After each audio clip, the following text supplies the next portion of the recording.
Hi dear students, welcome to the accountancy video class.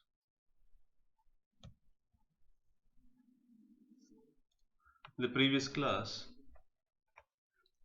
we discussed about few basic terms which are used in accounting like debtor, creditor, stock, vouchers, capital. So these are different basic terms which we use in accounting while maintaining transaction. These all the terms come across while maintaining and recording the transactions.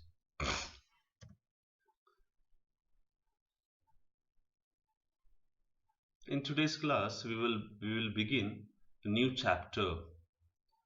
It is chapter 2, theory base of accounting.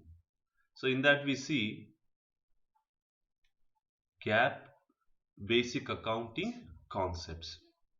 Today we will cover GAAP and basic accounting concepts.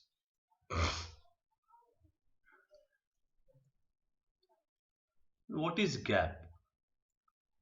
So generally accepted accounting principles. GAAP is elaborated as generally accepted accounting principles.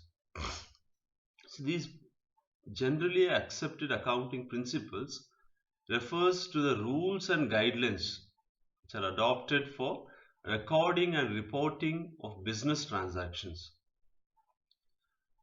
So for maintaining transactions and recording transactions, for preparing financial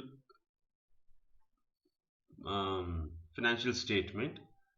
So for this all, we need one particular principles, rules and regulations, some guidelines.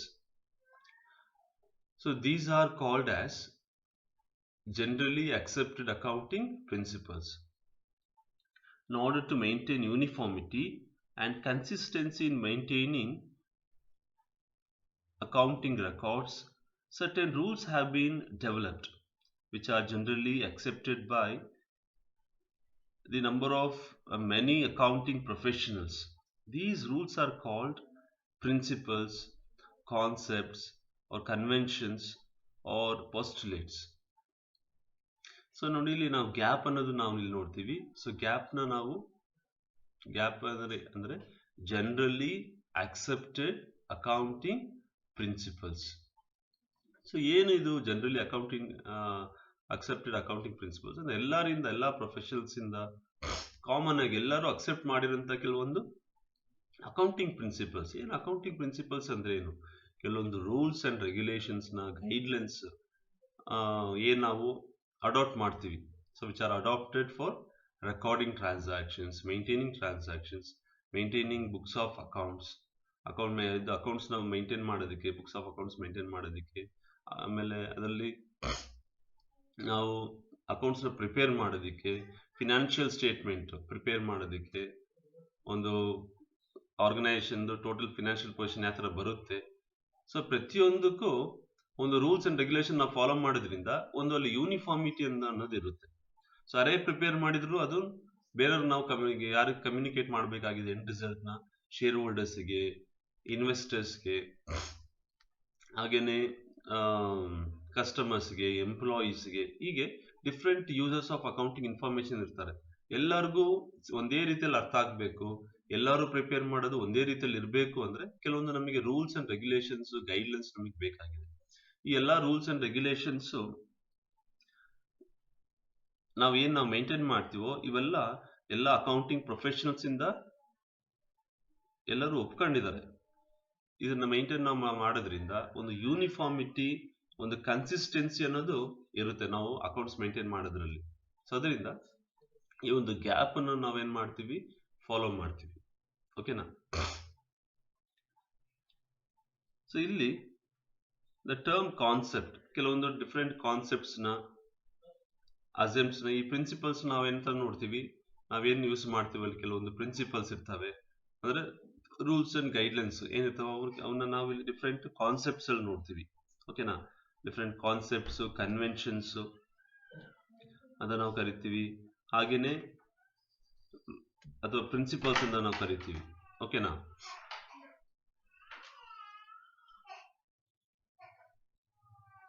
ಇನ್ನು ನಿಮಗೆ 1 marks ಕೇಳ್ತಾರೆ. ಓಕೆನಾ? What is gap ಅಂತ ಕೇಳ್ತಾರೆ.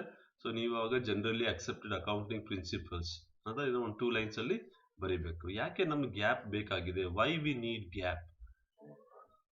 ಇನ್ order to maintain uniformity and consistency in maintaining books of accounts and preparation and presentation of financial statement ಅಂತ ನೀವು ಬರೀಬೇಕಾಗುತ್ತೆ. Okay, next we see different concepts, basic accounting concepts. Basic accounting concept, or we can call it as different principles. Okay, different principles, different conventions we follow in maintaining and preparation of financial statement. What are those concepts we maintain? Then what is concept? Concept andre enu? So concept refers to the assumptions and ideas, so which are fundamental to accounting practice. ನಾವೇನು accounting ನಾವು practice ಮಾಡ್ತೀವಿ, accounting ನಾವು maintain ಮಾಡ್ತೀವೋ, accounts maintain ಮಾಡ್ತೀವೋ, ಅದಕ್ಕೆ fundamental ideas, ಕೆಲವೊಂದು basic ideas, ಕೆಲವೊಂದು basic ಅಸಂಪ್ಷನ್ಸ್ಗಳು ಇದಾವೆ. ಓಕೆನಾ? ಸೊ ಅವನ್ನ ನಾವು ಪ್ರಿನ್ಸಿಪಲ್ಸ್ ಆಗಿ ನಾವು ಫಾಲೋ ಮಾಡ್ತಾ ಬರ್ತೀವಿ ನಾವು ಅಕೌಂಟ್ಸ್ ಮೇಂಟೈನ್ ಮಾಡಬೇಕಾದ್ರೆ. ಯಾಕೆ ನಾವು ಇದನ್ನ ಪ್ರಿನ್ಸಿಪಲ್ಸ್ ಆಗಿ ನಾವು ಮೇಂಟೈನ್ ಮಾಡ್ತಾ ಬರಬೇಕು ಅಂದ್ರೆ, ನಾವು ಎಲ್ಲರೂ ಪ್ರಿಪೇರ್ ಮಾಡ್ಬೇಕಾದ್ರೆ ಒಂದೇ ರೀತಿಯಲ್ಲಿ ಬರಬೇಕು. ಈಗ ನನಗೆ ಬರೋ ಅಂತ ಐಡಿಯಾದಲ್ಲಿ ನಾನು ಒಂದು ಅಕೌಂಟ್ಸ್ ಪ್ರಿಪೇರ್ ಮಾಡಿದ್ರೆ, ನನಗಿರೋ ಒಂದು ಐಡಿಯಾದಲ್ಲಿ ನಾನು ಅಕೌಂಟ್ಸ್ ಪ್ರಿಪೇರ್ ಮಾಡಿದ್ರೆ, ನಾನು ಪ್ರಿಪೇರ್ ಮಾಡಿರೋದು ಇನ್ನೊಬ್ಬರಿಗೆ ಅದು ಅರ್ಥ ಆಗೋದಿಲ್ಲ. ಓಕೆನಾ? ಇನ್ನೊಬ್ರು ಪ್ರಿಪೇರ್ ಮಾಡೋದು ನನಗೆ ಅರ್ಥ ಆಗೋದಿಲ್ಲ. ಸೊ ಎಲ್ಲಾರು ಒಂದೇ ರೀತಿಯಲ್ಲಿ ನಾವು ಪ್ರಿಪೇರ್ ಮಾಡಬೇಕು ಅಂದ್ರೆ ಅಲ್ಲಿ ಒಂದೇ ಒಂದು ಮೆಥಡ್ಸ್ ಬೇಕು, ಒಂದೇ ರೂಲ್ ಬೇಕು, ಅದಲ್ಲ ಒಂದೇ ತರ ಕೆಲವೊಂದು ಐಡಿಯಾಸ್ ಇರಬೇಕು, ರೂಲ್ಸ್ ಅಂಡ್ ಗೈಡ್ಲೈನ್ಸ್ ಇರಬೇಕು. ಸೊ ಅದ್ರ ಪ್ರಕಾರ ಪ್ರಿಪೇರ್ ಮಾಡಿದ್ರೆ, ಯಾರೇ ಪ್ರಿಪೇರ್ ಮಾಡಿದ್ರು ಒಂದೇ ರೀತಿಯಲ್ಲಿ ಅಕೌಂಟ್ಸ್ ಬರುತ್ತೆ. ಅದು ಎಲ್ಲರಿಗೂ ಒಂದೇ ರೀತಿಯಲ್ಲಿ ಅದು ಇನ್ಫಾರ್ಮೇಶನ್ ಕನ್ವೆ ಆಗುತ್ತೆ, ಕಮ್ಯುನಿಕೇಟ್ ನಾವು ಮಾಡ್ಬೋದು. ಓಕೆ, ಸೊ ಅದರಿಂದ ನಮಗೆ ಈ ಪ್ರಿನ್ಸಿಪಲ್ಸ್ ಗ್ಯಾಪ್ ಅನ್ನೋದು ಬೇಕು. ಸೊ ಕೆಲವೊಂದು ಬೇಸಿಕ್ ಕಾನ್ಸೆಪ್ಟ್ಸ್ ಗಳನ್ನ ನಾವು ಪ್ರಿನ್ಸಿಪಲ್ಸ್ ಆಗಿ ನಾವು ಫಾಲೋ ಮಾಡ್ತಾ ಇದ್ದೀವಿ. ಕಾನ್ಸೆಪ್ಟ್ಸ್ ಅಂದ್ರೆ ಕೆಲವೊಂದು ಐಡಿಯಾಗಳು. ಈಗ ನಾವು ಹೇಳ್ತೀವಿ, ಒಂದು ಫಿಲ್ಮ್ ಕಾನ್ಸೆಪ್ಟ್ ಏನು, ಅಲ್ಲಿ ಒಂದು ಹಾರರ್ ಇರುತ್ತೆ, ಅಥವಾ ಒಂದು ಲವ್ ಕಾನ್ಸೆಪ್ಟ್ ಇರುತ್ತೆ, ಈ ತರ ಒಂದು ಐಡಿಯಾ ಇರುತ್ತೆ. ಆ ಬೇಸ್ ಮೇಲೆ, ಆ ಒಂದು ಗೈಡ್ಲೈನ್ಸ್ ಮೇಲೆ ಆ ಟೋಟಲ್ ಒಂದು ಮೂವಿ ರನ್ ಆಗುತ್ತೆ. ಅದೇ ತರನೇ ಇಲ್ಲಿ ಅಕೌಂಟ್ಸ್ ನಾವು ಫಾಲೋ ಮಾಡಬೇಕು, ಕೆಲವು ರೂಲ್ಸ್ ಅಂಡ್ ರೆಗ್ಯುಲೇಷನ್ ಫಾಲೋ ಮಾಡಿರ್ತೀವಿ.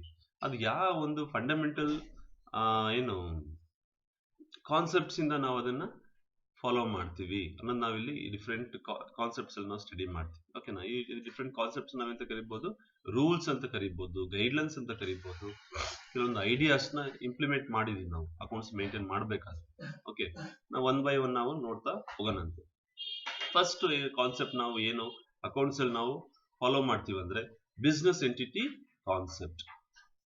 Business entity concept.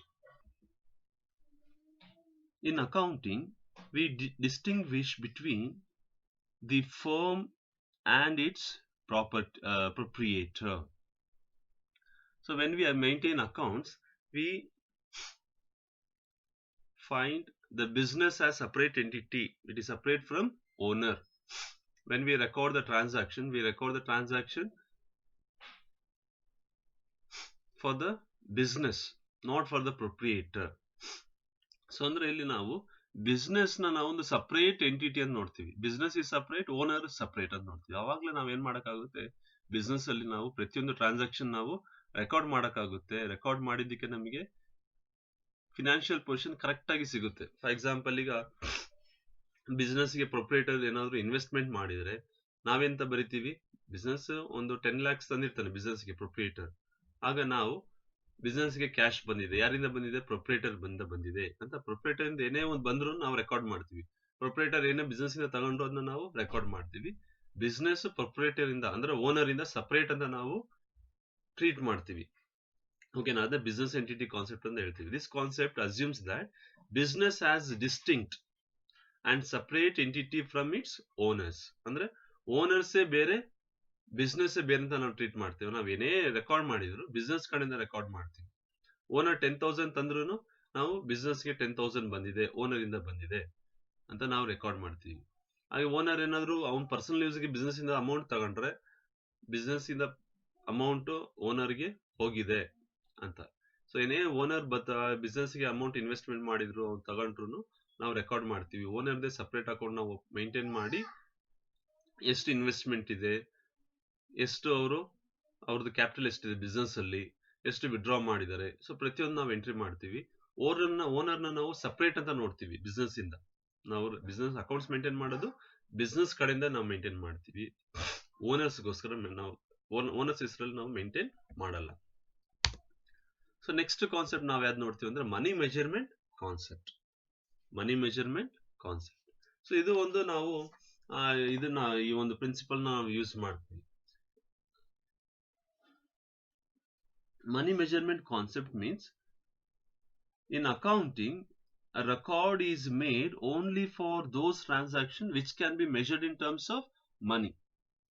ಸೊ ಅಂದ್ರೆ ಈ ಮನಿ ಮೆಜರ್ಮೆಂಟ್ ಕಾನ್ಸೆಪ್ಟ್ ಏನ್ ಹೇಳುತ್ತೆ ಅಂದ್ರೆ ನಾವು ಅಕೌಂಟ್ಸ್ ಮೇಂಟೈನ್ ಮಾಡಬೇಕಾದ್ರೆ ನಾವು ಎಂತ ಟ್ರಾನ್ಸಾಕ್ಷನ್ ನಾವು ಎಂಟ್ರಿ ಮಾಡಬೇಕು, ಯಾವ ಟ್ರಾನ್ಸಾಕ್ಷನ್ಸ್ ನ ಯಾವ ಈವೆಂಟ್ಸ್ ನಾವು ಮನಿಯಲ್ಲಿ ಮೆಜರ್ ಮಾಡ್ಬೋದು ಅವನ್ನ ಮಾತ್ರ ನಾವು ಎಂಟ್ರಿ ಮಾಡಬೇಕು. ಮಾನಿಟರಿ ಆಸ್ಪೆಕ್ಟ್ಸ್ ಮಾತ್ರ ಎಂಟ್ರಿ ಮಾಡಬೇಕು. For example purchased goods, for how much we purchased 10,000. So ಆಗ ನಾವು ಅದು ಒಂದು ಮಾನಿಟರಿ ಟ್ರಾನ್ಸಾಕ್ಷನ್ ಆಗುತ್ತೆ, ಅವನ್ನ ನಾವು ಎಂಟ್ರಿ ಮಾಡ್ತೀವಿ. Okay. So meeting is organised in the firm ಅಲ್ಲಿ ಒಂದು ಮೀಟಿಂಗ್ ಆರ್ಗನೈಸ್ ಮಾಡಿದ್ದಾರೆ, ಜನರಲ್ ಬಾಡಿ ಮೀಟಿಂಗ್ ಮಾಡಿದ್ದಾರೆ, ಅವನ್ನ ನಾವಿಲ್ಲಿ ಬುಕ್ಸ್ ಆಫ್ ಅಕೌಂಟ್ಸ್ ಎಲ್ಲ ಮೇಂಟೈನ್ ಮಾಡಲ್ಲ. ಯಾಕಂದ್ರೆ ಹೌ ಮಚ್ ಅಂತ ನಾವು ಮನಿಯಲ್ಲಿ ನಾವು ಮೆಜರ್ ಮಾಡೋದಕ್ಕಾಗಲ್ಲ. ಓಕೆನಾ. ಸೇಲ್ಸ್ ಮಾಡಿದ್ರೆ ಅವನ್ನ ನಾವು ಎಂಟ್ರಿ ಮಾಡ್ತೀವಿ. ಒಂದು ವೆಲ್ ಕಾಂಪಿಟೇಟಿವ್ ಎಂಪ್ಲಾಯೀಸ್ ಅಪಾಯಿಂಟೆಡ್, ಒಂದು ಎಂಪ್ಲಾಯಿನ ನಾವು ಅಪಾಯಿಂಟ್ ಮಾಡ್ಕೊಂಡಿದೀವಿ, ಅವನ್ನ ನಾವಿಲ್ಲಿ ಎಂಟ್ರಿ ಮಾಡಲ್ಲ. ಯಾಕಂದ್ರೆ ಅದು ನಾವು ಮನಿಯಲ್ಲಿ ಮೆಜರ್ ಮಾಡಕ್ ಆಗಲ್ಲ. ಅಂದ್ರೆ ಸ್ಯಾಲ್ರಿ ನಾವು ಪೇ ಮಾಡಿದೀವಿ, how much we paid salary 10,000, ಆ 10,000 ನಾವು ಎಂಟ್ರಿ ನಾವು ಮಾಡ್ತೀವಿ. ಸೊ ಪ್ರತಿಯೊಂದು ನಾವು ಮನಿಯಲ್ಲಿ ನಾವು ಮೆಜರ್ ಮಾಡಿ ಮಾನಿಟರಿ ಆಸ್ಪೆಕ್ಟ್ಸ್ ನಾವಿಲ್ಲಿ ಎಂಟ್ರಿ ಮಾಡ್ತೀವಿ. ಓಕೆನಾ. ನಾನ್ ಮಾನಿಟರಿ ಆಸ್ಪೆಕ್ಟ್ಸ್ ನಾವಿಲ್ಲಿ ಎಂಟ್ರಿ ಮಾಡಲ್ಲ. ಸೊ ಆಗ್ಲೇ ನಮಗೆ ಕರೆಕ್ಟ್ ಆಗಿ ಫಿನಾನ್ಷಿಯಲ್ ಪೊಸಿಷನ್ ನಮಗೆ ಸಿಗೋದು. So next going concern concept. Going concern concept. The concept of going concern assumes that a business firm would continue to carry out its operation indefinitely, means for a fairly long period of time, and would not be liquidate in the near future. ಅಂದ್ರೆ ನಾವು accounts maintain ಮಾಡೋದು ಯಾವಾಗ್ಲೂ ಒಂದು firm ಅಲ್ಲಿ ಒಂದು ಫರ್ಮಿಗೆ ನಾವು accounts maintain ಮಾಡ್ತಾ ಬರ್ತೀವಿ. ಸೊ ಅಲ್ಲಿ ಒಂದು ಇಂಡೆಫಿನೆಟ್ ಒಂದು ಪೀರಿಯಡ್ಗೆ ಅದು ಕಂಟಿನ್ಯೂ ಆಗ್ತಾ ಹೋಗುತ್ತೆ. ಫಾರ್ ಎಕ್ಸಾಂಪಲ್ ಒಂದ್ ದಿವಸಕ್ಕೆ ಮಾತ್ರ ಅಕೌಂಟ್ಸ್ ಇವತ್ತು ಮೇಂಟೈನ್ ಆಗುತ್ತೆ, ರನ್ ಆಗುತ್ತೆ, ಇವತ್ತು ಮಾತ್ರ ನಾವು ಸೇಲ್ ಮಾಡ್ತೀವಿ ಅಂದ್ರೆ ಅದಕ್ಕೆ ಅಕೌಂಟ್ಸ್ ಬೇಕೇ ಬೇಕಾಗಲ್ಲ, ಹೌದಲ್ವಾ. ಸೊ ಒಂದು ಫರ್ಮ್ ಕಂಟಿನ್ಯೂಸ್ ಆಗಿ ನಡೆಯುತ್ತೆ ಅಂದ್ರೆ ಸೊ ಅದಕ್ಕೆ ನಮಗೆ ಏನ್ ಬೇಕಾಗಿರುತ್ತೆ, ಅಕೌಂಟ್ಸ್ ಬೇಕಾಗಿರುತ್ತೆ. ಸೊ ಅದನ್ನ ನಾವು ಒಂದು ಪೀರಿಯಡಿಕಲ್ ವೈಸ್ ಅಲ್ಲಿ ನಾವು ಅಕೌಂಟ್ಸ್ ಮೇಂಟೈನ್ ಮಾಡ್ತಾ ಹೋಗ್ತೀವಿ. 6 ಮಂತ್ಸ್ಗೆ 3 ಮಂತ್ಸ್ಗೆ ಮೇಂಟೈನ್ ಮಾಡ್ತೀವಿ, ಕ್ಲೋಸ್ ಮಾಡ್ತೀವಿ, ತಿರ್ಗಾ ನಾವು ಅಗೇನ್ ಅಕೌಂಟ್ಸ್ ಓಪನ್ ಮಾಡಿ ತಿರ್ಗಾ ನಾವನ್ನ ಕಂಟಿನ್ಯೂ ಮಾಡ್ತಾ ಹೋಗ್ತೀವಿ. ಸೊ ಹೀಗಾಗಿ ಒಂದು ಏನ್ ನಾವು ಅಕೌಂಟ್ಸ್ ನಾವು ಮೇಂಟೈನ್ ಮಾಡ್ತೀವೋ, ಸೊ ಅಲ್ಲಿ the on going concern concept means in accounting an enterprise is regarded as a going concern. So ಅದ್ರದ್ದು ಏನ್ ಬಿಸ್ನೆಸ್ ಆಪರೇಷನ್ಸ್ ಕಂಟಿನ್ಯೂಸ್ ಆಗಿ ರನ್ ಆಗ್ತಾ ಇರಬೇಕು. ಓಕೆನಾ. ಸೊ ಅದಕ್ಕೆ ನಾವೇನ್ ಮಾಡ್ತಾ ಹೋಗ್ತೀವಿ, ಅಕೌಂಟ್ಸ್ ಮೇಂಟೈನ್ ಮಾಡ್ತಾ ಹೋಗ್ತೀವಿ. ಇವತ್ತು ಮಾತ್ರ ನಾವು ಗೂಡ್ಸ್ ಇವತ್ತು ಮಾತ್ರ ನಾವು ಸೇಲ್ ಮಾಡ್ತೀವಿ, ಬಿಸ್ನೆಸ್ ಮಾಡ್ತೀವಿ ಅಂದ್ರೆ ಇದಕ್ಕೆ ಅಕೌಂಟ್ಸ್ ನಮಗೆ ಬೇಕಾಗಲ್ಲ, ಬುಕ್ಸ್ ಆಫ್ ಅಕೌಂಟ್ಸ್ ನಮ್ಗೆ ಬೇಕಾಗಲ್ಲ, ಹೌದಲ್ವಾ. ಸೊ ಹಾಗಾಗಿ so next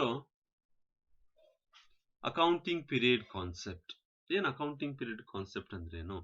accounting period refers to the span of time and end of which the financial statement of enterprise are prepared to know the financial position of the firm and value of assets and liabilities of the firm.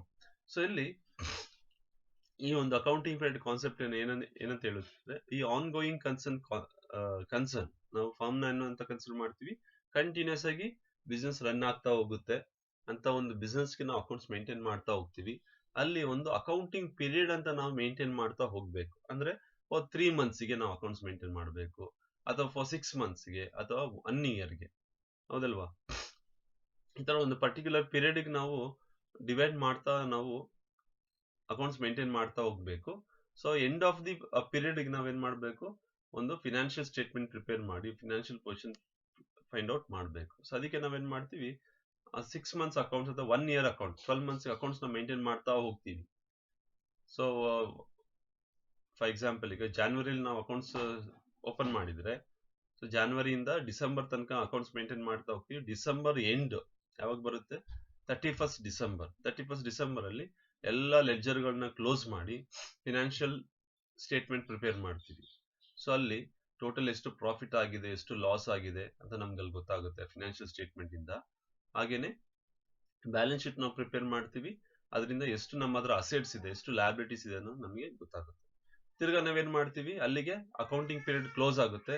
ತಿರ್ಗಾ January 1st ಇಂದ ತಿರ್ಗಾ ನಾವು ಹೊಸದಾಗಿ accounts open ಮಾಡ್ತಾ ಹೋಗ್ತೀವಿ. ಹೀಗೆ ಒಂದು accounting period ಅನ್ನೋದು ನಾವು ಮೇಂಟೈನ್ ಮಾಡ್ತಾ ಹೋಗ್ಬೇಕು ಅನ್ನೋದು ಈ ಒಂದು ಕಾನ್ಸೆಪ್ಟ್ ಇರುತ್ತೆ. So next cost concept. The cost concept requires that all assets are recorded in the books of accounts at their cost price, which include cost of acquisition, transportation, installation and making the asset ready for use. So ಈ concept ನಮ್ಗೆ ಏನಂತ ಹೇಳುತ್ತೆ ಅಂದ್ರೆ, ನಾವು accounts maintain ಮಾಡಬೇಕಾದ್ರೆ ನಾವು ಯಾವಾಗ್ಲೂ ಒಂದು ಅಸೆಟ್ ಅಕ್ವಿಸೇಟ್ ಮಾಡಬೇಕಾದ್ರೆ, ಅಕ್ವಿಸೇಟ್ ಅಂದ್ರೆ ಒಂದು ಅಸೆಟ್ ನಾವು ಪರ್ಚೇಸ್ ಮಾಡಬೇಕಾದ್ರೆ ಅದ್ರ ನಾವು ಕಾಸ್ಟ್ ನ ಕನ್ಸಿಡರ್ ಮಾಡ್ತೀವಿ ಹೊರತಾಗಿ ಮಾರ್ಕೆಟ್ ಪ್ರೈಸ್ ನಾವು ಕನ್ಸಿಡರ್ ಮಾಡಲ್ಲ ರೆಕಾರ್ಡಿಂಗ್ ಪರ್ಪಸ್ ಗೆ. ಫಾರ್ ಎಕ್ಸಾಂಪಲ್ ಈಗ ಒಂದು ಮಷಿನರಿ ನಾವು ಪರ್ಚೇಸ್ ಮಾಡಿದ್ವಿ. ಒಂದು ಮಷಿನರಿ ನಾವು ಪರ್ಚೇಸ್ ಮಾಡಿದ್ರೆ ಆ ಮಷಿನರಿ ಪ್ರೈಸ್ ನಮ್ಮ ಮಾರ್ಕೆಟ್ ಪ್ರೈಸ್ ಎಷ್ಟು ಇರುತ್ತೆ ಅಂದ್ರೆ 20,000 ಇರುತ್ತೆ. ನಾವು 20,000 ಅಂತ ನಾವು ಇಲ್ಲಿ ಬರೆಯಲ್ಲ. ಸೊ ಆದ್ರೆ ಮಷಿನರಿ ಕಾಸ್ಟ್ ಅಂತ ಬಂದಾಗ ಟೋಟಲ್ ಎಷ್ಟು ಒಂದು ಮಷಿನ್ಗೆ ಖರ್ಚಾಗಿರುತ್ತೋ ಎಲ್ಲವನ್ನೂ ಸೇರಿಸಿನೇ ಒಂದು ಮಷಿನರಿದು ವ್ಯಾಲ್ಯೂನ ನಾವು ಬುಕ್ಸ್ ಆಫ್ ಅಕೌಂಟ್ ರೆಕಾರ್ಡ್ ಮಾಡ್ತೀವಿ. ಮಷಿನರಿನ ನಾವು ಪರ್ಚೇಸ್ ಮಾಡಬೇಕಾದ್ರೆ ಟ್ರಾನ್ಸ್ಪೋರ್ಟೇಷನ್ ಚಾರ್ಜಸ್ ಒಂದು 10,000. Machinery cost for example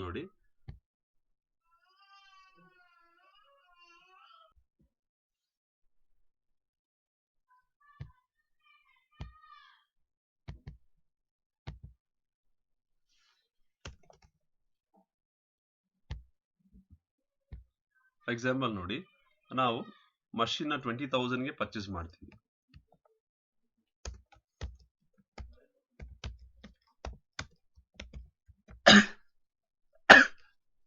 machinery price 20,000 ಇದೆ. ನಾವು ಏನ್ ಮಷಿನರಿ ಪ್ರೈಸ್ ಏನಿದೆ ಅದನ್ನ ನಾವು ಬುಕ್ಸ್ ಆಫ್ ಅಕೌಂಟ್ಸ್ ಅಲ್ಲಿ ನಾವು ಎಂಟ್ರಿ ಮಾಡಲ್ಲ. ಆದ್ರೆ ಮಷಿನರಿ ವ್ಯಾಲ್ಯೂನ ನಾವು ಎಂಟ್ರಿ ಮಾಡ್ತೀವಿ. ಅಂದ್ರೆ ಮಷಿನರಿನ ಪರ್ಚೇಸ್ ಮಾಡೋದಕ್ಕೆ 20,000 ಆದ್ರೆ ಅದಕ್ಕೆ ಟ್ರಾನ್ಸ್ಪೋರ್ಟೇಷನ್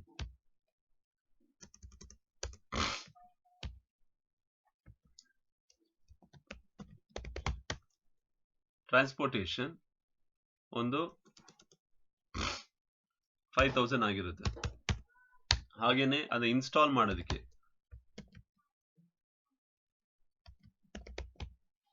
ಇನ್ಸ್ಟಾಲೇಷನ್ ಒಂದು 2,000 ಆಗುತ್ತೆ. ಸೊ ಈಗ ಮಷಿನರಿ ನಾವು 20,000 ಎಂಟ್ರಿ ಮಾಡಲ್ಲ. ಟೋಟಲ್ ಎಷ್ಟಿದೆ ಆಯ್ತು, ಮಷಿನರಿಗೆ ಕಾಸ್ಟ್ ಎಷ್ಟು ಅಕ್ವಿಸೇಟ್ ಮಾಡೋದಕ್ಕೆ ಎಷ್ಟು ಕಾಸ್ಟ್ ಇನ್ಕರ್ ಆಯ್ತು, 20,000 ಪ್ಲಸ್ 5,000 ಪ್ಲಸ್ 2,000 27,000. ಸೊ ನಾವು ಇಲ್ಲಿ 27,000 ನ ಕಾಸ್ಟ್ ಎಂಟ್ರಿ ಮಾಡ್ತೀವಿ ಹೊರತಾಗಿ ಈ ಮಷಿನರಿ ಪ್ರೈಸ್ 20,000 ಎಂಟ್ರಿ ಮಾಡಲ್ಲ. ಒಂದು ಮಷಿನರಿನ ಅಕ್ವಿಸೇಟ್ ಮಾಡೋದಕ್ಕೆ ಟೋಟಲ್ ಎಷ್ಟು ಕಾಸ್ಟ್ ಇನ್ಕರ್ ಆಗಿದೆ ಅದನ್ನ ನಾವು ಎಂಟ್ರಿ ಮಾಡಬೇಕು. ಅದನ್ನ ನಾವು ಕಾನ್ಸೆಪ್ಟ್ ಅನ್ನು ನಾವು ಕರಿತೀವಿ. ಇದರ ಕೆಲವೊಂದು ಫಂಡಮೆಂಟಲ್ ಐಡಿಯಾಸ್ಗಳನ್ನ ನಾವು ಇಂಪ್ಲಿಮೆಂಟ್ ಮಾಡಿದೀವಿ ಅಕೌಂಟ್ಸ್ ಮೇಂಟೈನ್ ಮಾಡಬೇಕಾದ್ರೆ. ಸೊ ಅದನ್ನ ನಾವು ಕಾನ್ಸೆಪ್ಟ್ ವೈಸ್ ಅಲ್ಲಿ ನಾವು ಸ್ಟಡಿ ಮಾಡ್ತಾ ಹೋಗ್ತೀವಿ.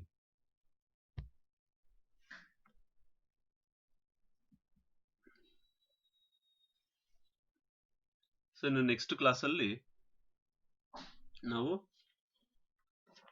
DL aspect concept, revenue recognition concept, matching concept, so ಇಷ್ಟು ಕಾನ್ಸೆಪ್ಟ್ಗಳನ್ನ ನೆಕ್ಸ್ಟ್ ಕ್ಲಾಸ್ ಅಲ್ಲಿ ನಾವು ನೋಡೋದಂತೆ. ಹಾಗೇನೆ asset accrual concept, objective evidence concept ಆ ತರ ಹೀಗೆ ನಮಗೆ ಕೆಲವೊಂದು ಟೋಟಲ್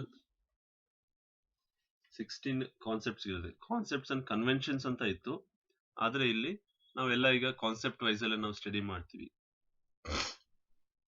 ಕಾನ್ಸೆಪ್ಟ್ ಅಂದ್ರೆ basic fundamental ideas which are used for maintaining accounts. ಓಕೆನಾ?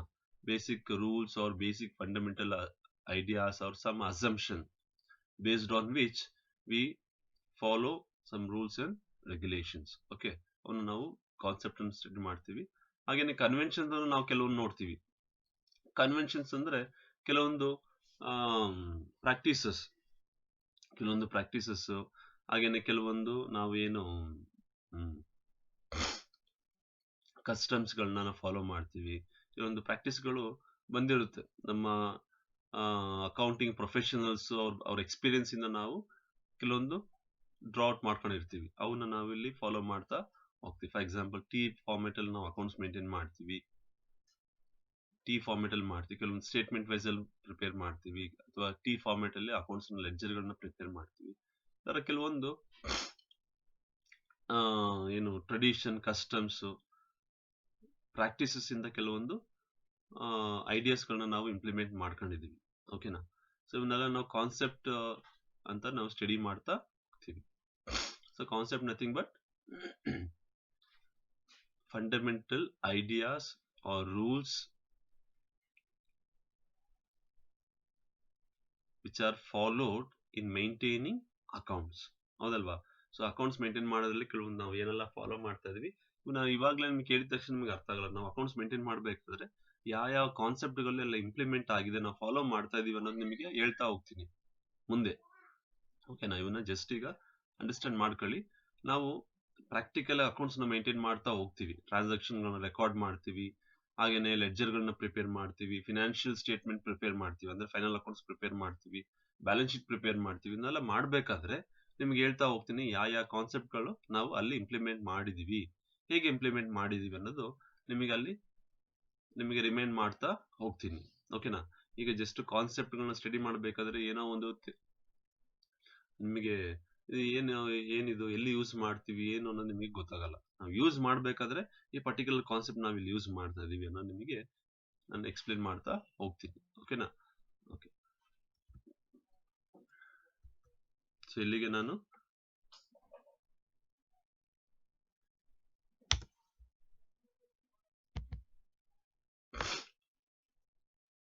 ಈ ಕ್ಲಾಸನ್ನ ನಾನು ಕ್ಲೋಸ್ ಮಾಡ್ತೀನಿ. ನೆಕ್ಸ್ಟ್ ಕ್ಲಾಸಲ್ಲಿ ಮಿಕ್ಕಿದ ಕೆಲವೊಂದು ಕಾನ್ಸೆಪ್ಟ್ಗಳನ್ನ ನಾವು ಡಿಸ್ಕಸ್ ಮಾಡೋಣಂತೆ. Thank you.